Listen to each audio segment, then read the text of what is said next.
Welcome to the Shakaama Live Show with your host, Shakaama. Do you remember when the news was saying that the biggest indicator of divorce is money problems? I said that the lack of money equals divorce. And they kept saying that. Money issues are the number one causes of divorce. Well, we now, of course, see that that is not the case at all, because now divorces are a money-making proposition for women, right? So, with this female advocacy that pushes and pushes and pushes for the women perspective, the women, supposedly, people are now wising up to the fact that it has nothing to do. Women's advocacy has nothing to do with women, nor does it benefit women. Fun fact: a recent appellate court case held in federal appeals court found in favor of the men's group that said if women have the right to vote and have a right to join the military, then they also must sign up for the draft, and the appeals court held in favor of that men's group. If you want me to do a video just on that, I will. With this female advocacy, they've started taking a look at women and taking a serious hard look at what the real issues are and what's the reality of the situation, because I don't know if you've noticed, divorce now is more commonplace than way back when it was rare, even in the black community. But you didn't hear that from me, because I ain't one to tell you the truth and expect not to get punished for it, right? AKA Brett Kavanaugh. So they started taking a look, and then we have the sociologists, we have professors in the same field as, what is his name? Jordan Peterson? Professor Jordan Peterson, is that his name? I don't know if that's his name.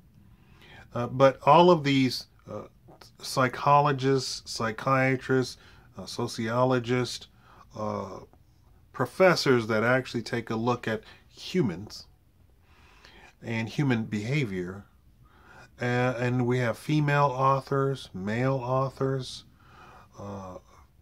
feminist apologists, male advocacy apologists, all writing books about what is the cause of this.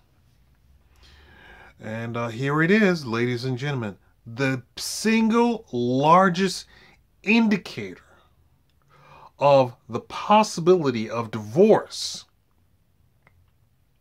how to put this politely, is the experience that the wife has had with adult relations with men, and the number of adult relations with men. Leave a comment if you understand that statement. That means the converse is true also. The less number of adult relations that the wife has had, to the tune of 1 or 2, indicates a less likelihood to get a divorce. Not money, not socioeconomic status, not education, not stuff we have in common, not love at first sight, not overwhelming attraction or the lack thereof, none of that. The largest indicator of divorce versus successful marriage seems to You can argue whether this is scientific or not, cause and effect, and please look this up. I'm not going to provide you links. I don't know if you understand what my equipment is. My equipment is this phone. It takes me a good 30 seconds to get onto Google. I don't know if and hold up. If I click something wrong, Google shuts down or Chrome shuts down. I have uploaded DuckDuckGo, or what is it, DuckGoGo, or something about a duck. But this is something that you should be able to look up really willy-nilly. I mean, just at ad nauseum. Just very simple, very casually. Largest indicator of divorce is the promiscuity of the wife, the prior experiences that she has had. They've also started taking a look at stuff like who cheats the most, and it has come out the women's again. The women's advocacy was trying to propose that men cheat more than women, when in fact, not only that, that's illogical on its face. Why is that? Because men cannot snap their finger and get a woman. Women can snap their finger and get a man. So, just by sheer logic, it stands to reason that the biggest cheaters would be women. And lo and behold, that bears it out. Oh, I know, isn't there a Cheaters TV show?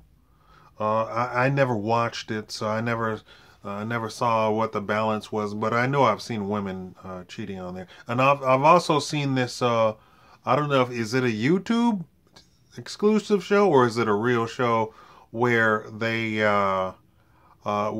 try to, where the person is about to propose to the person, and the people try and get the proposee to cheat or to put themselves in and they hire, I guess, professional women or professional men to do the cheating, and then of course it creates this very dramatic show. I don't know if it's real or not. I think I saw maybe one episode, and the episode turned out to be good, that the person wouldn't cheat at all, and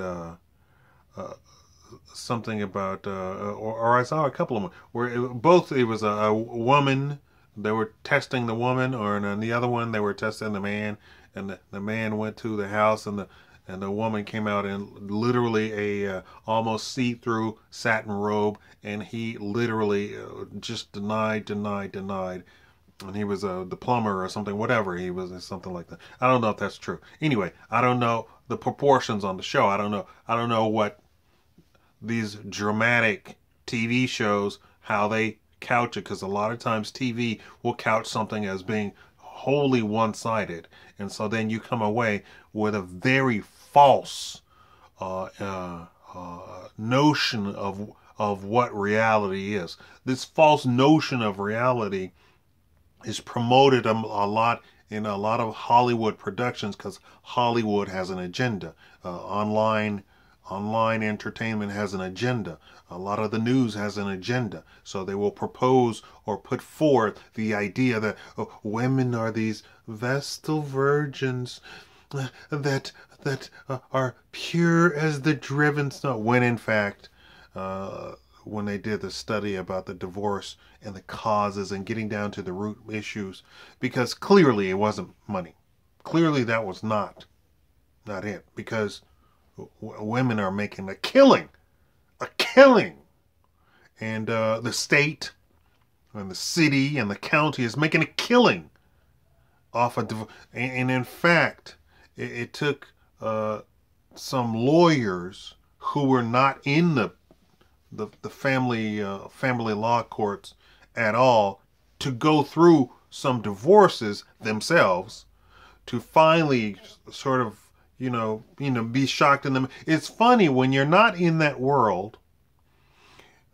So I've never been divorced. However, I'm a child who suffered through that and went through the horrors of that and being blamed for a stepdad. A step. That's funny that I say I've never called him a stepdad before. That's funny. I feel strange all of a sudden, but yeah, apparently he did in fact legally adopt me, and so I suffered through all of that, and then was blamed for the stepdad's behavior when in fact of course I am of no relation to that guy. That's somebody that she picked. Uh, so I've never been on the receiving end of divorce, but of course I've suffered through the actual child version of that.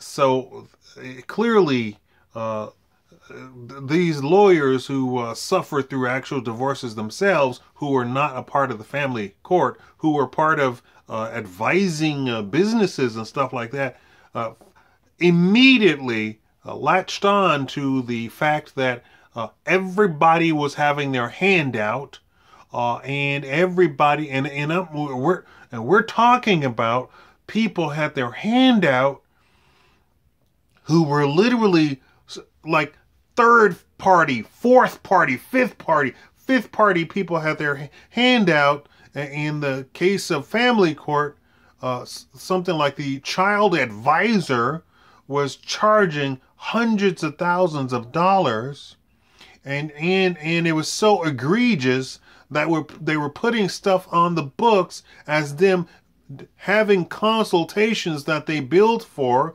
$300 an hour at the same hour with 20 different couples supposedly at the same time, when in fact of course that you cannot, right? That's physically impossible. You first of all, you can't be in 20 different places at once, right? And you can't be talking to 20 different people in a private, very secure conversation about advising them about their child 20 different times all at once. So, these lawyers who went through these divorces said, you all are literally running roughshod over this entire thing. And then, of course, these people are defrauding the taxpayers, because then they're doing their billing hours. I had no idea. I knew that the judge got money. I knew that, and then of course they then dug deeper and deeper and deeper and found that the judge was in on this corruption, and that the lawyers were in on the corruption. Of course, right? It takes another lawyer to then expose a lawyer. And people are asking, "Oh, why am I not a lawyer?" It's because of this sort of stuff. First of all, I have a bad heart. I have a weak heart. Supposedly, it might be stage 2 heart failure. Might be, although they keep saying, no, everything's good. There's a potential of stage 2 heart failure, but everything's good. Everything's coming out great. I've been eating right, and so I guess my blood work has come out great. So let me tell you, when I read exciting stuff, my heart starts pumping. I get a little bit scared. I really cannot take shock at all. And of course, my doctor said, do not read shocking things, watch shocking things. Okay, so there we go. This is why I'm not a lawyer now. And really reading the family court stuff, even when I didn't have any heart problems, I despised it. And I know you all say, well, you could go into contract law. Yeah, if you join a law firm and you want to make partner, the partners can come to you and say, hey, our biggest client's son got in trouble. You're going to handle the case, and you have to handle the case. That's how it works. You understand? When your dad tells you it's your turn to wash the car, when in fact you have washed the car 5 times and your brother has not washed the car at all, you have to obey your dad, right? Same thing with the partners. When the partners come and say, you want to make partner, you're going to handle this case, and literally the guy probably got into a car and ran over the sidewalk full of people, and you have to defend that. right? This is why I'm not a lawyer. I had visions of grandeur of defending the little man, and people, of course, say, "Well, you should become a lawyer because we need good people." Yeah, I need to keep my heart intact. Anyway, these lawyers who were not into the family law immediately exposed the corruption, and this is just in one town, just one town. But taking a look at it, people who think they're getting over, namely women, are not getting over. And I have said this and said this and said this, that what you're doing is actually destroying the wealth of the family. You're destroying the legacy of your children, because once they turn 18, everything's cut off. And they get nothing. And especially if you're the type of woman who has poisoned the child against the dad, he's going to write them out of the will. So now you've really ruined your child's life. All for what? For money? For money. So clearly divorce has nothing to do with money. We've already established that. And it stands that the study said that is based on the promiscuity and experiences of the wife before the marriage. And then it just snowballs downhill if you've had a divorce. So like it jumps up to like 50. We're talking about actual real numbers, not the fake numbers. It jumps up to like 50-50 if you've had one divorce. And then if you've had two divorces, it's like 90% that you will get a divorce. And then after like the third one, there is no possibility. And the fact that there are people who have been divorced 4 and 5 times or 6 times and still get married, and somebody actually marries them knowing that they've been divorced 3, 4, 5 times, the problem is no longer the other person. The problem is definitely you. Even if everything that she says is true, the problem is you. And then I would take a look at myself. Wait a minute. If she's chosen realistically, I put on my all-knowing, all-seeing helmet of true seeing, and in fact found out that every guy that she chose to marry was in fact a horrible guy, then I'm going to start questioning myself if I'm going to get married to her. I must be a horrible guy because she's choosing horrible guys. Okay, maybe it's not her. Maybe, in fact, it is not her. It's a possibility, however remote, and it's a possibility. But maybe I need to start taking a look at myself, get out of this relationship, and go rethink my life, because this woman who only chooses horrible guys has now hinted at that we should get married.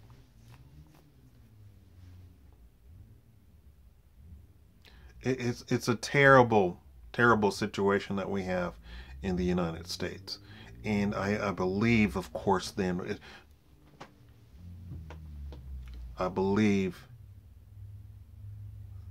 for all of you people over the age of, I don't know, so 40 years, that would make you about 60, over the age of 60, you probably could have seen this coming in the 60s when they started burning bras and declaring that they can be just like men and have multiple partners and so forth and so on. And you probably saw the complete downfall, and you probably could predict the complete downfall of the family. And just for all of you who don't know, a good society has a very good family structure, very solid family structure. Husband, wife, kids. Husband, wife, kids. Let me tell you, the insurance companies certainly do promote and certainly do love a solid family structure. Husband, wife, kids. You know, your insurance rates go down. If you're a dude, if you get married, and they go down even further if you have children, go down. Same thing with women. Married, go down. Children, go down. Why? Because they have a very realistic actuarials who say, looking at all of the men, we see that men who are married have a reduced rate of being wild and crazy and doing this and that and the other. And then when they have children, almost overnight, reduced even less instance or risk of being wild and crazy, driving. You got a child on board. This is why they say baby on board. A baby on board means I'm driving careful. I want you to know that there's a baby on board, and I want you to drive carefully around me. I want you to be cognizant of what's going on. And it's supposed to open up your eyes. That's what it's supposed to do. But the actuarials and the insurance companies say married, with children, reduce, reduce, reduce. These are the basis of our entire pool of insurance.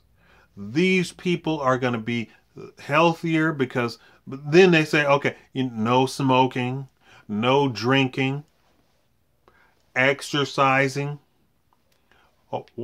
You're going to tell me that you walk every day or 3 times each week? Reduce, reduce, reduce, because you are a low risk of having to have insurance pay out for you.